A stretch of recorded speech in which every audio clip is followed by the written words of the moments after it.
Hey guys, and welcome to your energy update. We have so much to talk about today. We have an upcoming new moon, we have a summer solstice, and we've got some planets going retrograde. So we're going to talk about 5 key themes that you need to know about all of these beautiful astrological events that are happening. And make sure to stay tuned to the end because we will be doing a pick a card for your astrological messages. So I'll see you inside the video.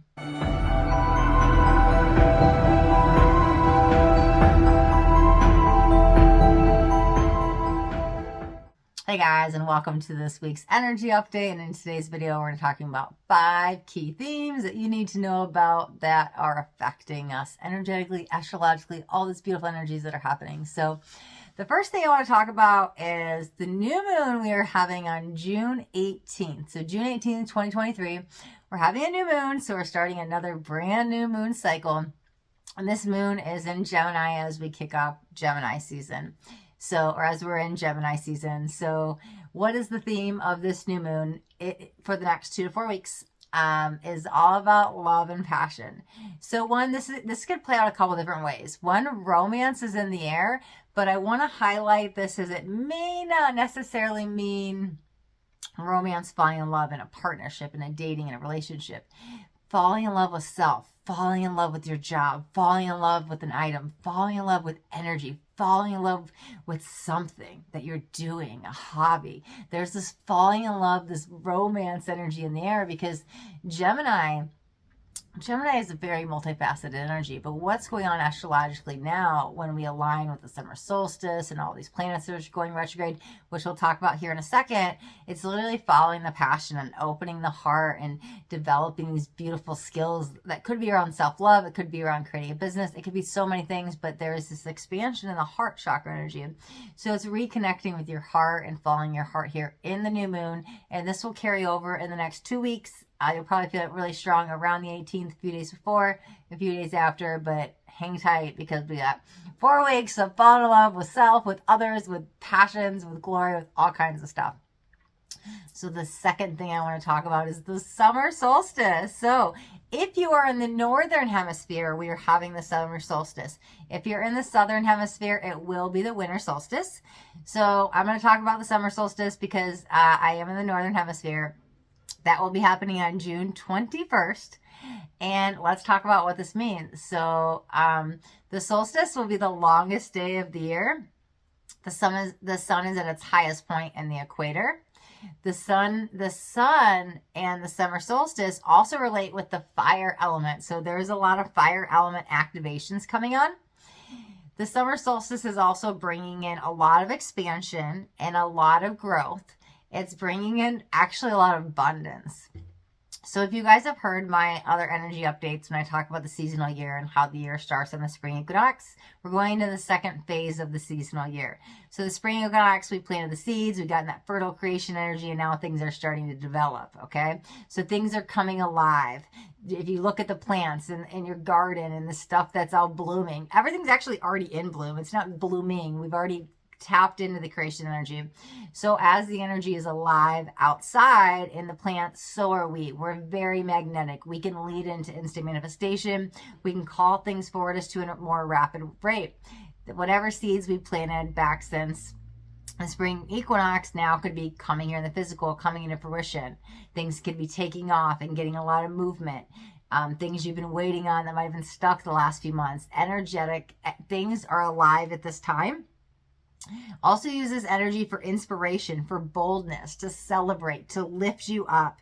This is a time of taking action. As we already waited and prepared and planned, now we're moving forward to go create those dreams because whatever we do at this time, there's a magnetic pull bringing it back to us. The sun is bringing a lot of abundance, okay? So live in present moment, fully embrace life because the sun with the summer solstice is bringing all this expansion energy, and we're going to be able to bask in this glory of the sun and the summer solstice all the way up until the fall equinox, which will be towards the end of September. So that's what's going on with the summer solstice on the second key. And the third thing I want to talk about that's going on astrologically speaking is 2 planets going retrograde, okay? 2 of my favorites. They are ruled by Pisces. So if you are a fellow Pisces, you might be pulled to these planets. So we have Jupiter and we have Neptune. So Jupiter is all about expansion and growth. Interesting that it's going retrograde at this time. Now Jupiter will actually go retrograde before the new moon. So Jupiter goes retrograde on the 17th. The new moon is the 18th. And the summer solstice is the 21st. So it's bam, bam, bam. Wham, bam, thank you, ma'am. Everything's happened back to back to back. But this is good. There's a lot of activations. So let's talk about what happens when Jupiter goes retrograde. So when Jupiter is not retrograde, Jupiter will help us grow and expand enormously, right? It's always there assisting with us. Now it's going to take a back seat where we got to do the work. We got to take the action step and we got to do the work, right? And so that's fine because we already planted the seeds. It's already done. So things are coming in.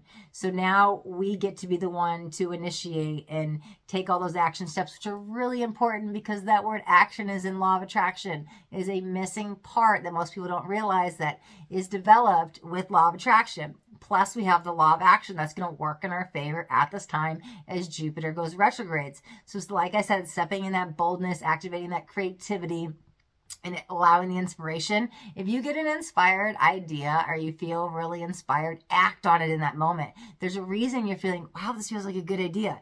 Don't put it to the side and wait till later. No, while you have Jupiter retrograde and the summer solstice, act on it, step into it. Use that inspired energy that comes in as a download moment to launch you into that next level and do something with it. So Jupiter retrograde will go from June 17th to November 4th. So it's a little bit longer of a retrograde, but it's not super intense because some of the shorter retrogrades like Mercury, you might feel it's like compacts it all into 3 weeks. This one's spread out. So and Jupiter's working in our favor still. So this will be a little bit more of a stretch. So just be aware of the dates. And then, like I said, we also have a second planet going retrograde, which is Neptune. And Neptune will go retrograde on June 30th. So towards the end of the month. And that goes retrograde until December 6th. So again, another stretch, a long stretch. Let's talk about what Neptune is. Again, ruled by Pisces. But Neptune is very ethereal. It's very dreamy. It's very illusion. It's very like out of this world. It's like what we're creating in our mind's eye in the 5D and astrally, right? But it's going retrograde. So we're going to talk about what that means. Well, there's always light and dark with everything. There has to be a polar opposite, the law of polarity. So if there's light, there's dark. If there's yes, there's no. If there's up, there's down. It just has to be. So as much as Neptune can tap us into our own spiritual energies and awaken our intuition and develop maybe psychic senses or open up in the astral realm or however you work with the planet Neptune, there's also a shadow side. So with all these illusions that we can create and manifest through imagination with Neptune, the shadow would be delusion.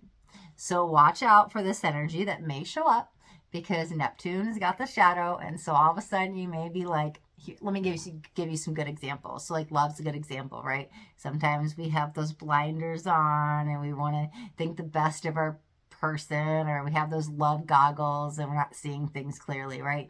That's a little delusion versus illusion. Or the stories we're telling ourselves, it's like we can stay in denial because that's easier than facing the truth. So Neptune could work in, I was about to say work in the favor, but it's working, you would probably say working against you, but I stopped myself because nothing's ever actually working against you. Everything's actually working for you. So even if you think that is working against you, it's actually allowing you to work through some part of your shadow. That's why it goes retrograde, so you could do the shadow work, right? So whatever your perception with that is, if it's working for you or against you, that's your personal belief. But so all of a sudden, if you're in just denial and you don't want to come to some truths about yourself or about someone else, that's fine. But also be aware that Neptune is retrograde. So instead of seeing things clearly and being able to tap into this beautiful imagination and illusion, right? Because whatever we can create in our mind's eye, we can bring here. We can tap in this beautiful energy by daydreaming and bring things to us through manifestation, daydreaming, right? And so that's the illusion. But the delusion is like, oh, it can never happen, or we spend too much time in the fantasy, right? That could be a delusion energy, the shadow side of Neptune. Spending too much time not here in the physical, right? Avoiding things and just, okay, well, I'm going to meditate 3 hours today instead of being part of this world. We're taking a step out where we still have to be here. And so ignore, that's if we're like running from responsibilities and stuff is what I mean by that, because that can be a form of spiritual bypassing. But that may show up at this time when Neptune goes retrograde, right? Because all of a sudden you want to disconnect and ignore and run from responsibilities and just kind of shut the doors. Like, I don't really want to pay attention to this right now. So you've got like one eye open, one eye closed. So Neptune can bring in some delusional energy. So that's the third thing I want to talk about. Now, the fourth thing I want to talk about is what chakra is going to be affected at this time. And as much as Gemini is allowing the heart chakra to open, that's beautiful. It's going to do it on its own. I want to talk about the root chakra. And why do I want to talk about the root chakra? Well, the root chakra is the first chakra. There's all this fire energy and we're taking action. This is new energy, inspired energy, and we're moving forward. There's all this new and there's all this creation and all this abundance that's coming in. But if we're not grounded and centered, then it doesn't really, sometimes it may not last or may not get you as far. And so grounding is really important at this time. Connecting with nature, being outside, connecting with the sun. The sun is outside. So grounding, you could be outside with the water, the trees, whatever works. But just with the fire energy, we don't want too much fire, so we want to bring in the earth to ground down. So that's why I feel the root chakra needed some grounding energies. As we have all this fire activations with the sun, we also need to remain grounded, and it'd be good to be grounded as well while we have Neptune retrograde, so we don't get lost in fantasy. And while Jupiter is asking us to take all these action steps, we don't get overwhelmed and things go too fast. We can slow down and get grounded. And it's summer. Go walk barefoot in the grass. Go connect with the trees, the lake, the forest, the mountains, whatever. So grounding is really important at this time. Connecting with Mother Earth while it is warm out and the sun is shining. The root chakra brings us back to basics. The root chakra brings us back to our center, having that solid foundation. So the root chakra is something to bring awareness to during this moon cycle, and actually throughout the summer solstice. That will be a theme.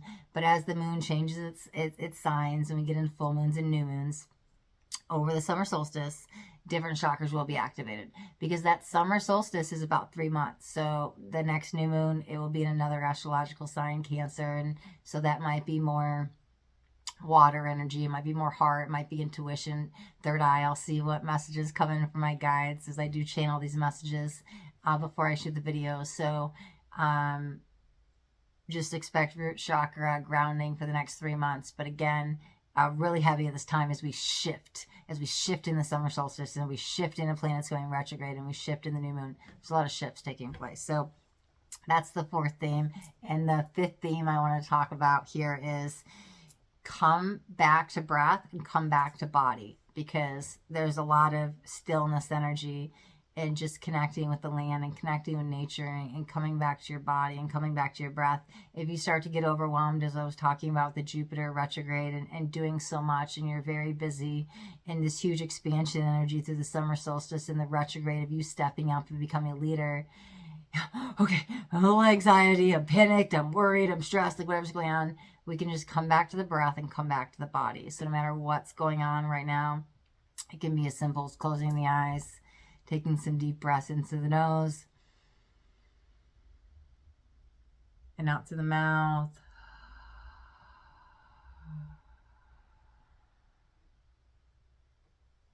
So if anything seems to be moving very fast and you need some stillness and you are running on empty, or like I said, overwhelmed, or what's ever going on, a key theme to remember is come back to the breath and come back to the body, because by coming back to the breath will bring you back to the body. And when you come back to the body, you become grounded and centered. Again, root chakra energy. Do you see how all these themes kind of relate with each other? They all correlate with each other. It's a beautiful, grand design by the universe, how everything plays out individually and yet quantumly, it all entangles. So come back to the breath to come back to the body so you can stay grounded and balance out the root chakra and handle the planets being in retrograde and activate these new fire and sun activations, and then continuing to open the heart with the new moon. So I went from 5, 4, 3, 2, 1. I like how I had just entangled them all. So that was beautiful. All right, so that wraps up the 5 key themes. Now we're going to do a pick a card for your astrological messages for this energy update. I have my Black Moon Astrology deck today instead of a moon deck because there was so much more going on just besides the new moon. So we're going to use this beautiful deck today, and I want you guys to decide on a number between 1 and 3.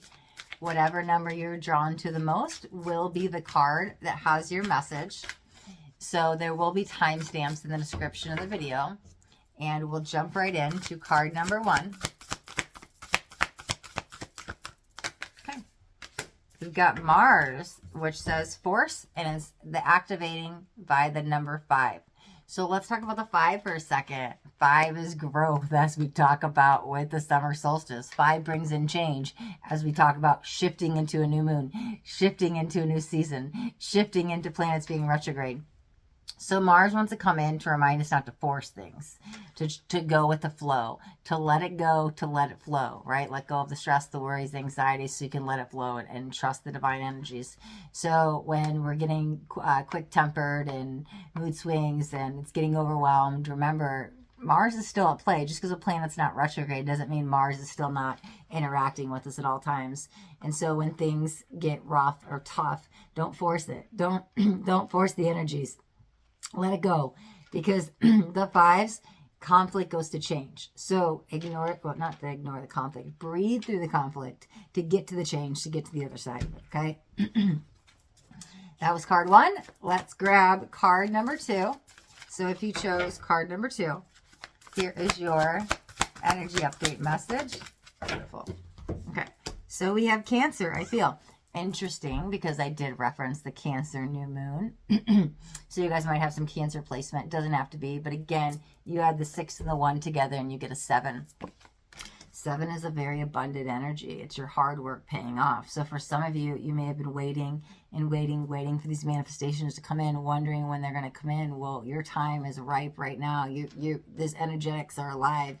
And so here you are, stepping into this abundant energy that you've been waiting on, because 7 is your spirit guides see all the hard work you do. There's a lot of work energy attached to 7. And so they're like congratulating you. They're proud of you. They're like, hold on, don't give up yet. But I also want to talk about Cancer being the water sign, and it does say I feel. Okay. And the card is green, heart chakra. So your heart may need some soothing energies at this time. If things are starting to get overwhelmed, the breathing will be very beneficial for you. But if you're on the other side of it, because again, energies will polarize one way or the other, your heart chakra might start expanding because you're feeling so much. Your empath side of you is beginning to awaken. So you might feel fluttering in the heart, which might feel like mild anxiety. Your heart chakra is probably just expanding. So I do want to highlight at that time, again, we've got the moon, so it's just a phase. So just breathe through it. The power of the breath is going to help you really strong to get through this, okay? All right, so let's jump into number 3. So if you chose number 3, came right out, then this is your energy update message. And we have Libra, and it says, I balance, and balance is key. And again, so we have the 1 and the 9. We add them together, that's 10. In numerology, we break everything down to a single digit, so that would be 1, bringing everything back to self. Right? 1's are new beginnings, but I'm going to talk about this as an isolated energy, as just you versus anything outside of you. Because it does say I balance, right? And so balance is key for a lot of things. It can be hard when we have a bunch of balls up in the air, we're trying to juggle everything. And then again, there's that overwhelming energy, because all of these things are going to land in your lap right now. We're beyond in the fertile energy. We're in ripe, alive, blossoming growth energy. So it's like, how can I juggle my family and my work, my friends, like all of the stuff? I'm just getting business opportunities, whatever's going on. Balance is key. Balance is key. Balancing out the masculine and feminine side you have, because we all have both. Balance is key. Balance is key also in the energy. If things are never just black or white, there's always the middle path. That's where a lot of power lies, in that neutrality point, that gray energy. That could be your answer when you're trying to balance. It doesn't have to be yes or no or hot or cold. Like, get in the middle, get in neutrality. The heart chakra is the middle. It governs the upper 3 and the lower 3. There's a reason it's there. That's where the love is. That's where the power is. Get in that neutral state of being, okay? So bring everything back to self. What do you need in this moment? If you're getting overwhelmed, it might be time to let things go, because as we're going through a new cycle, right, it's actually a purging energy, because it's like, okay, like let's use career for an example. You might be taking on a bunch of new responsibilities, and some of your old things may have to fall away. You may be having to say no to make room for the new. Like all of a sudden you may be adjusting your schedule and your time and just all kinds of things. You realize this routine doesn't work out for me anymore, and you're finding balance in this new you, because all of these new energies are coming in. They're here, they're already here. And so how do I balance the new with the old? Well, for some of you it's purging out the old, and some of you it's trying to find the balance in between the new and the old to bring them together. And there's the balance, right? But it can be the gray. Okay. All right, so I feel like it's a good place to wrap up the readings and a good place to wrap up this video. So thank you guys so much for watching. If you got anything out of this video, do me a favor and hit that thumbs up button this way. I know you got something that resonated. You guys haven't even subscribed to my channel, make sure you hit that subscribe button. There's a bell too. I want you to hit the bell and turn on all notifications. Why? Because I don't want you guys to miss out on any upcoming messages. The next message just might be the message that you need to hear today. All right, my loves, thanks so much for watching.